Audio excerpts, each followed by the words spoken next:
Muy buenas noches, bienvenidos a Signo Pesos, la economía al alcance de su pantalla. Estos son los temas claves de hoy. Las dudas del plan financiero. Los expertos de la economía tienen reparos a la hoja de ruta que presentó el gobierno.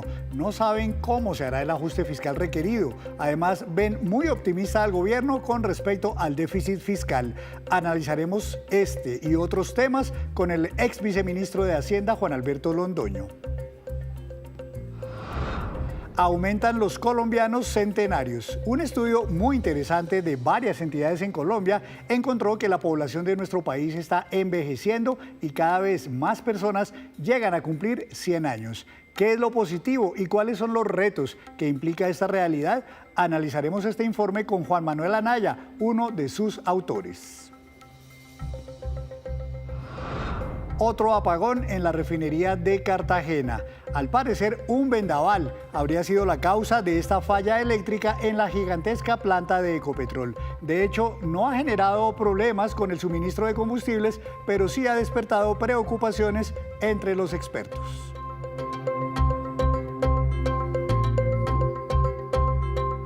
Y comenzamos esta emisión de Signo Pesos hablando de un tema que sigue preocupando a los expertos, no solo por su importancia, sino porque las cifras no cuadran.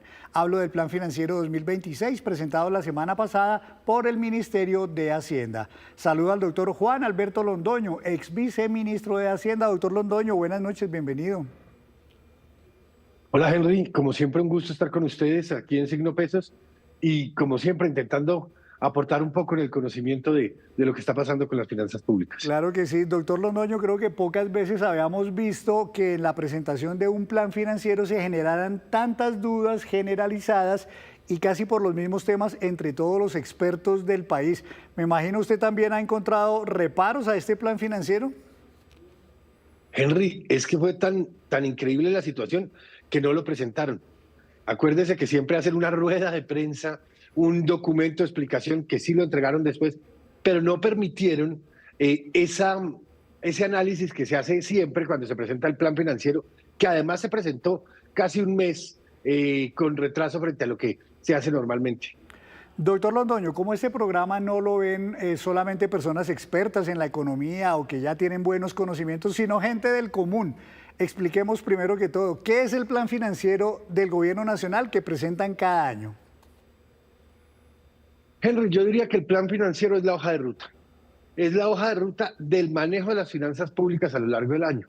En ese se actualiza después de que se acabó el año anterior, o sea, se acabó el 2025, se actualizan las cifras en las que se cree va a crecer el país, los supuestos macroeconómicos, o sea, cuál va a ser la tasa de cambio, cuál va a ser la inflación, y se dice cómo se va a manejar lo más importante, y es el balance fiscal del Estado, que es la diferencia entre los ingresos y los gastos. Entonces ahí el dato más importante para todos termina siendo ese, si hay déficit fiscal y de cuánto es. Y el déficit fiscal no es otra cosa que la diferencia entre lo que se gasta y lo que ingresa. Cuando se habla de déficit es que se está gastando más de lo que recauda el país y ahí es cuando empieza uno a mirar la sostenibilidad de las finanzas públicas. Y por último lo que muestra es cómo lo va a financiar, si va a pedir deuda, a qué tasas, en qué momentos, y todo eso es lo que se analiza para mirar si el mercado del país, si la sostenibilidad del país es razonable o no.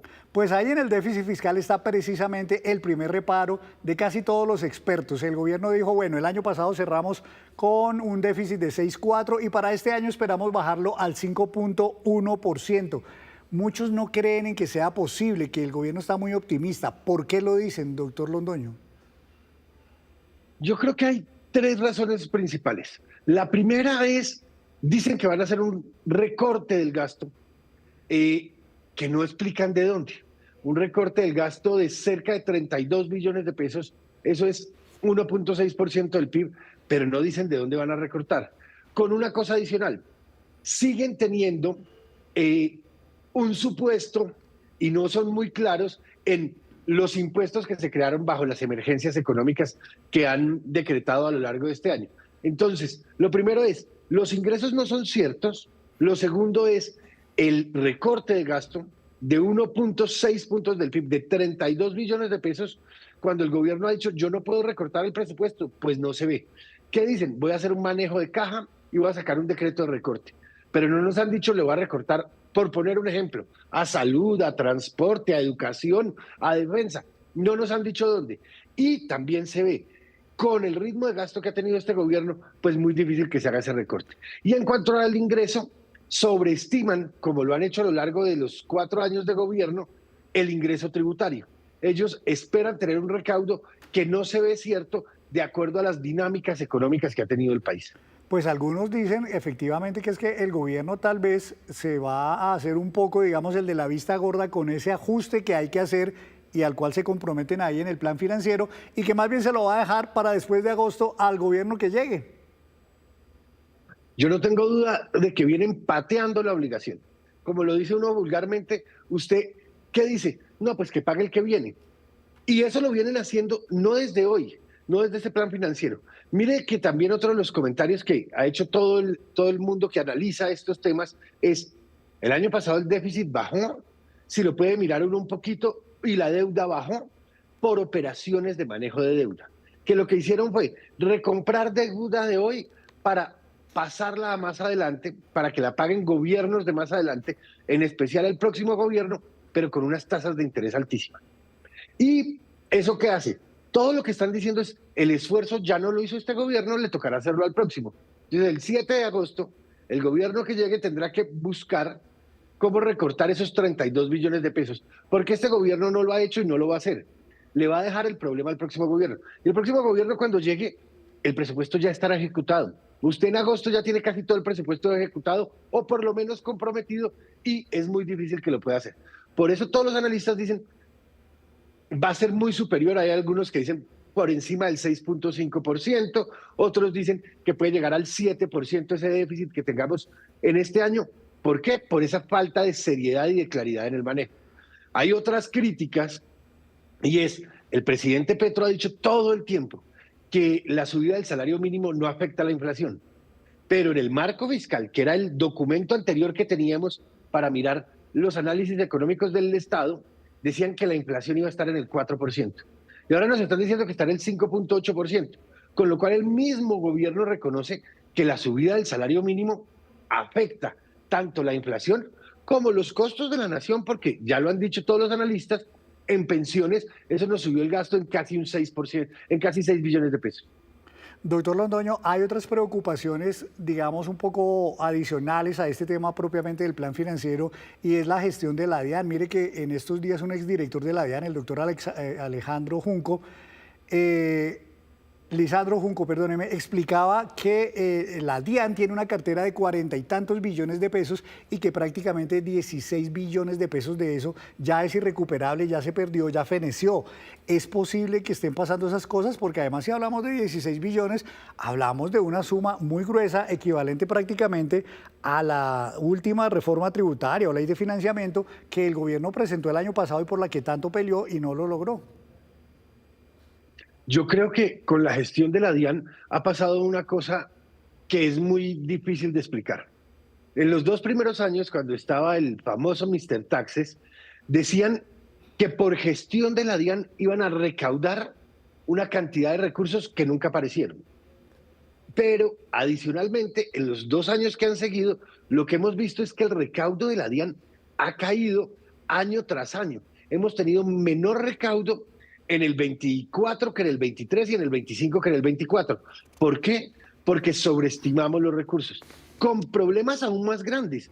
Acuérdese que el año pasado, Henry, adelantaron parte del pago del impuesto de renta de este año al hacer esas autorretenciones que se cobraron el año pasado. ¿Que eso qué genera? Que este año adicionalmente va a haber una cantidad de saldos a favor. Gente que le va a decir a la DIAN, no, yo no le tengo que pagar impuestos, sino que usted me tiene que devolver porque le pagué de más. Y por último, no han hecho la gestión de cobro, esa gestión individual de cobrarle a Juan Alberto Londoño porque debe impuestos, a Henry González porque debe impuestos, esperemos que eso no sea cierto, sino es un ejemplo, para que paguen. Y entonces, si usted después de 3 años no ha pagado la obligación tributaria, ya no tiene cómo cobrarla. ya se vuelve una obligación que no se puede cobrar.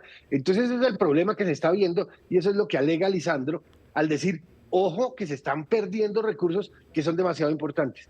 Si usted mira también, por ejemplo, Paloma Valencia ha dicho, yo quiero recuperar esa plata de una forma rápida, así sea bajando los intereses. El año pasado también el Congreso hizo un proyecto de ley para eso, para recuperar esa cartera vencida, así no sea todos los intereses, pero recuperar por lo menos el capital. Y el gobierno no avaló esa propuesta y se murió esa iniciativa. Doctor Londoño, cuando todo esto pasa y todas estas dudas surgen y todo este descuadre persiste en las finanzas públicas, una de las consecuencias es la falta de credibilidad, digamos, en el país, en su sostenimiento o en su futuro. Y eso se puede ver reflejado en la inversión que llega al país. La pregunta es, ¿efectivamente está bajando la inversión en el país como algunos están señalando? Henry, el dato de inversión como formación bruta de capital, o sea, de crear, de usar recursos para crear nuevos negocios, llamémoslo así, nuevas líneas de negocio, está en su mínimo histórico, 16%. Y con eso, ¿qué es lo que está diciendo? La gente dice, en Colombia o es muy caro invertir por los impuestos, o no tengo seguridad jurídica porque las reglas de juego no son claras, o se persigue al sector privado, o la rentabilidad, o sea, el retorno de la inversión es más bajito de lo que esperaba y prefieren invertir en otros países. Nuestra inversión extranjera ha caído a niveles impresionantes. Hoy tenemos la inversión extranjera es menos que las remesas, pero además la formación bruta de capital, esa inversión entendida como un todo, está en sus mínimos históricos. Con un problema adicional, cada día endeudarnos es más costoso. Y si es costoso, pues usted dice, pues para endeudarme, para invertir en Colombia, que me da poca rentabilidad, pues estamos ahuyentando cada día más la inversión. Esta emergencia económica en la que ponen impuesto al patrimonio a las empresas, pues las empresas dicen, pues no invierto en Colombia. Entonces, cada día estamos afectando esa inversión, que es la que nos va a dar el crecimiento futuro. Y otra cosa, estamos poniendo en riesgo que nos presten. Por eso cada día pagamos los intereses más caros, porque dicen, uy, Colombia ya no es un tipo clase A que paga y estamos seguros de que es buena paga, entonces prestémosle más caro. Y ya hay gente que dice, mejor no le prestemos a Colombia. Pues doctor Londoño, esas son las preocupaciones suyas y de muchos otros expertos que seguramente ameritarían una respuesta o una explicación por parte del Ministerio de Hacienda. Doctor Londoño, gracias por estar en Signo Pesos. Como siempre, un gusto, Henry, y feliz noche. Claro que sí, muchísimas gracias y también para usted. Hora de hacer una breve pausa, pero cuando regresemos espere las alertas que han aumentado por la seguridad de los vuelos en el aeropuerto El Dorado. Ya nos vemos.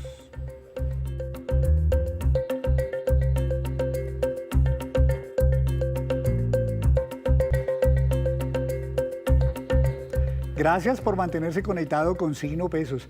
Para nadie es un secreto que la pirámide poblacional en el mundo se está invirtiendo. Cada año hay menos gente joven y más personas adultas mayores. Colombia no escapa a ese fenómeno, aunque con algunas particularidades que surgieron en un estudio muy interesante que se acaba de revelar.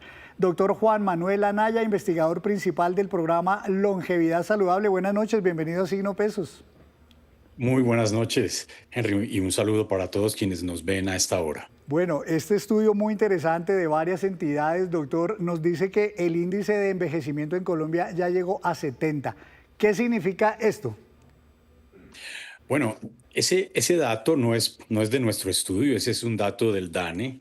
Eso significa, el índice de envejecimiento indica el número de personas mayores de 65 años sobre el número de jóvenes menores de 15 años, multiplicado por 100, obviamente. Actualmente se estima que ese índice es cercano o alrededor de 70, pero viene incrementando y va a incrementar en los próximos años de manera significativa, lo que quiere decir, en resumen, que Colombia es un país que envejece y que envejece muy rápido. Y si me permite decirle, en comparación con otros estudios, Colombia es el país de las Américas que más rápido envejece.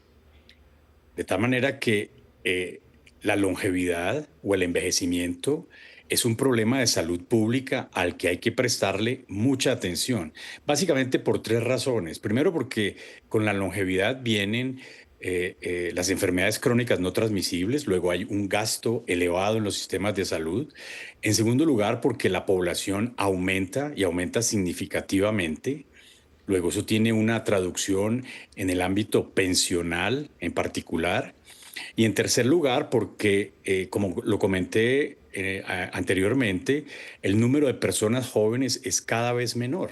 Luego, lo que mencionaba usted, Henry, de la inversión de la pirámide poblacional es un hecho actual, no es lo que vamos a ver en el futuro, sino que ya estamos en una situación de inversión de la pirámide poblacional. Doctora Anaya, me sorprendió un dato y es que mientras muchas personas creen que, digamos, envejecer significa enfermarse y por la vida moderna del estrés, de la mala alimentación y de todo esto, que de pronto la gente muchas veces ni siquiera llega a esa expectativa de vida que hay en Colombia, que está por los lados de 77, 78 años. El estudio, por el contrario, revela que cada vez más gente llega a ser centenaria, es decir, a cumplir 100 años, y en Colombia tenemos ya por miles de personas con esta edad o con más de 100 años. ¿Por qué se Así presenta es. eso que aparentemente resultaría contradictorio? Bueno, esa pregunta tan interesante es la pregunta que nos estamos tratando de responder en el proyecto Centenarios, que tiene como objetivo el estudio de la población de 100 o más años de Colombia. Hay varias razones que nos indican por qué los centenarios llegan a tener 100 años. Una de ellas es la alimentación, sin lugar a dudas. La otra es el buen estado físico que puedan tener. La otra es el buen dormir. Esos son los tres pilares del envejecimiento o de la longevidad saludable. Pero en definitiva, le voy a contar que el 55% de la longevidad se debe a factores genéticos. Anteriormente se pensaba que era mucho menos. Hoy en día sabemos que la longevidad es un rasgo heredable, como muchos rasgos. Y el resto, el 45%, son factores medioambientales. Los centenarios colombianos que hemos investigado en particular viven en áreas urbanas. En la mayoría son mujeres, son de estratos socioeconómicos bajos, tienen un nivel de educación bajo, han sido expuestos a un sinnúmero de eventos adversos y a pesar de todo, su calidad de vida y su estado de optimismo es alto, por encima del 80%, lo que muestra que los centenarios, y esta es una particularidad importante, tienen una resiliencia tanto biológica como cognitiva. Fíjese usted que uno de cada 3 centenarios tiene un estado cognitivo preservado. Eso lo acabamos de demostrar. Desde el punto de vista biológico, su sistema inmunológico está también preservado. Tienen una inmunosenescencia o envejecimiento del sistema inmune que es prácticamente ausente. Es decir, su sistema inmune se comporta como el de un longevo o de un adulto joven comparado con su edad, que es 100 años o más. De tal ¿Y, forma que es una población altamente informativa para nosotros. y cuántas personas centenarias tenemos hoy en Colombia? Y las proyecciones apuntan hacia tener cuántos de aquí a unos años. Bueno, esa es una buena pregunta también. Se considera, de acuerdo a los datos del DANE, que en Colombia pueden haber actualmente alrededor de 20.000 centenarios, un poco más, un poco menos, y en los próximos años, para el 2050, eventualmente, pueden duplicarse ese número de centenarios. Todo dependerá de las condiciones que puedan tener los centenarios en la medida en que una cosa es los centenarios que hemos estudiado actualmente, que vivieron en el siglo pasado, que no estuvieron expuestos a tanta, dijéramos, contaminación o efecto climático, y otra realidad será la de los longevos que quisieran llegar a centenarios ahora y que se tienen que exponer a todas las adversidades del cambio climático y demás circunstancias adversas. ¿Cuál sería, doctor Anaya, ese principal reto que le plantea esta nueva realidad demográfica en Colombia a las autoridades en cuanto, por ejemplo, al diseño de políticas adecuadas para este fenómeno? Bueno, hay varias, para no mencionar sino un par. Le diré que el problema pensional es uno de los retos que tiene el Estado para con la longevidad, porque asumimos que las personas que se están pensionando, como usted lo sugirió anteriormente, tienen un riesgo alto de vivir por lo menos unos 30 o 40 años más. Luego, desde el punto de vista pensional, eso genera una inquietud muy importante que aprovecho para mencionar, la vamos a tratar en el segundo foro de longevidad y centenarios que tendrá lugar en la Academia Nacional de Medicina el próximo 23 de abril. Luego, las pensiones es un tema muy importante. El otro tema importante es la cobertura de salud, porque como lo mencioné, si la población longeva aumenta y durante la longevidad hay un riesgo de aumento de enfermedades crónicas no transmisibles, ¿cómo enfrentar ese aumento de la incidencia de enfermedades crónicas no transmisibles? Es otro reto importante para la política pública en general. ¿Qué no decir de la economía plateada, que es otro tema que trataremos en el Foro de Longevidad y Centenarios el 23 de abril en la Academia Nacional de Medicina? La economía plateada tiene que ver con todas las demandas y servicios que se generan alrededor de la longevidad, que, dicho sea de paso, si es una población que está aumentando considerablemente, pues la economía plateada va a ser cada vez más importante. Actualmente, la economía plateada ocupa el 20% del PIB y se estima que ese porcentaje va a ir en aumento a medida que la población aumente. Pues doctora Anaya, créame que es un estudio muy, muy interesante al cual seguramente van a tener las autoridades que prestarle mucha atención porque, como usted lo dice, hay muchos retos a futuro por esta situación, esta nueva realidad del cambio demográfico, del envejecimiento de la población. Gracias, doctora Anaya, por compartirnos algunos avances de lo que van a tratar ustedes en ese foro tan importante. Muchas gracias. Muchas gracias a ustedes. Muchísimas gracias al doctor Anaya y vamos a hablar de otro tema porque hay un nuevo apagón en la refinería de Cartagena que encendió las alarmas entre los expertos. Aunque Ecopetrol confirmó que no habrá problemas con el suministro de combustibles, las dudas que surgen provienen de que no es la primera falla eléctrica de esta magnitud en esas instalaciones. Una vez más, la refinería de Cartagena se quedó a oscuras. Por medio de este comunicado, Ecopetrol informó de una afectación en el suministro de energía eléctrica que produjo el apagón de las unidades de proceso. Aunque no señala la causa e indica que está en investigación, todo apunta a que el problema habría sido provocado ayer hacia la 1:30 de la tarde por un fuerte vendaval que afectó la zona donde se genera la electricidad para esta refinería.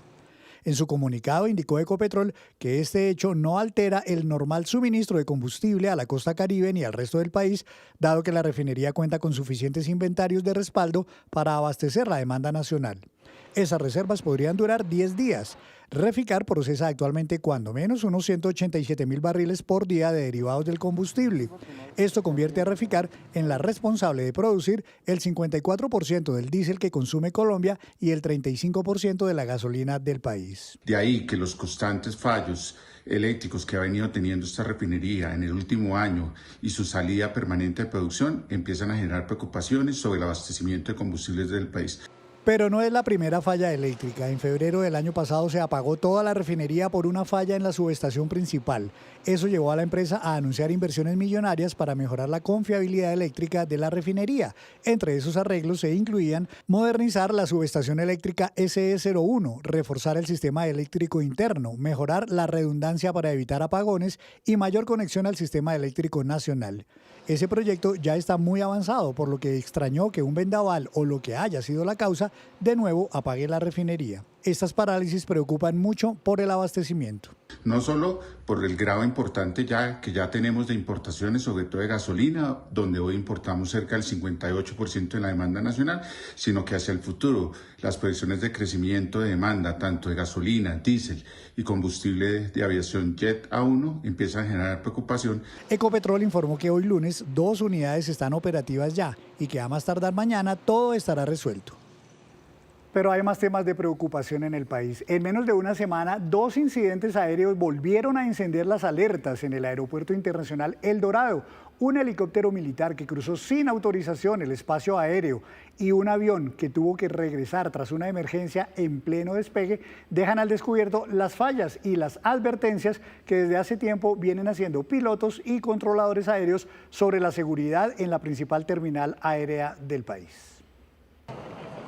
¿Qué está pasando en El Dorado? Los recientes hechos dejan en evidencia las fallas reiteradas en el aeropuerto más importante de Sudamérica, cuando un helicóptero Mi-17 del Ejército Nacional cruzó sin autorización el espacio aéreo y que hoy dejan un preocupante panorama. No entiendo qué está haciendo, nuevamente está cruzando la trayectoria de la pista derecha. ¿Me confirma si le es posible aterrizar hacia la cancha de fútbol porque no entiendo qué está haciendo?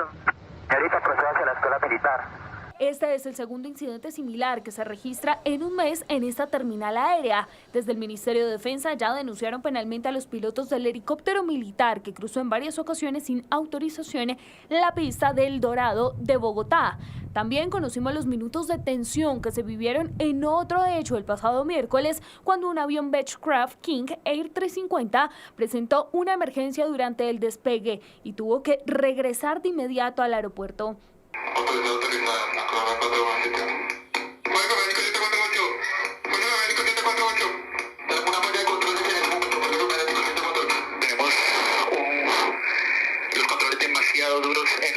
La Asociación de Pilotos advierte que falta infraestructura tecnológica, lo que podría estar generando mayores riesgos. Es el incremento de las operaciones de manera poco técnica. A esto se suman problemas en la torre de control con obstrucciones de visibilidad hacia una de las pistas. Además, el no funcionamiento del radar de superficie que permite observar lo que se mueve en el aeropuerto. Ya es hora de tomar medidas. En horas nocturnas, la pérdida de profundidad y la situación de este paral son especialmente riesgosas. Pilotos y controladores aéreos advierten que si no se toman medidas de fondo, estos incidentes podrían repetirse y agravarse. Son avisos de situaciones que tenemos que empezar a mitigar, y pues estos avisos, si no son tenidos en cuenta por todos los que estamos actuando, posiblemente sí tendríamos que una situación lamentable. Todos los eslabones de la cadena tienen que funcionar adecuadamente, de tal forma que no quede sobre nuestros hombros toda la carga de la cantidad de falencias que está teniendo el sistema aeronáutico colombiano. Ante esta situación, la Aeronáutica Civil citó una reunión urgente para analizar lo ocurrido y definir medidas que eviten que un incidente como este termine convirtiéndose en una tragedia. Y antes de despedirnos, los dejo con este dato. Según Transparencia Internacional, los siguientes son los países de América Latina donde hay una más alta percepción de corrupción: Venezuela, Nicaragua, Haití, Honduras y Paraguay. Y así terminamos por hoy. Los esperamos mañana con una nueva emisión y toda la información económica que usted necesita saber. Esto es Signo Pesos, la economía al alcance de su pantalla. Feliz noche para todos.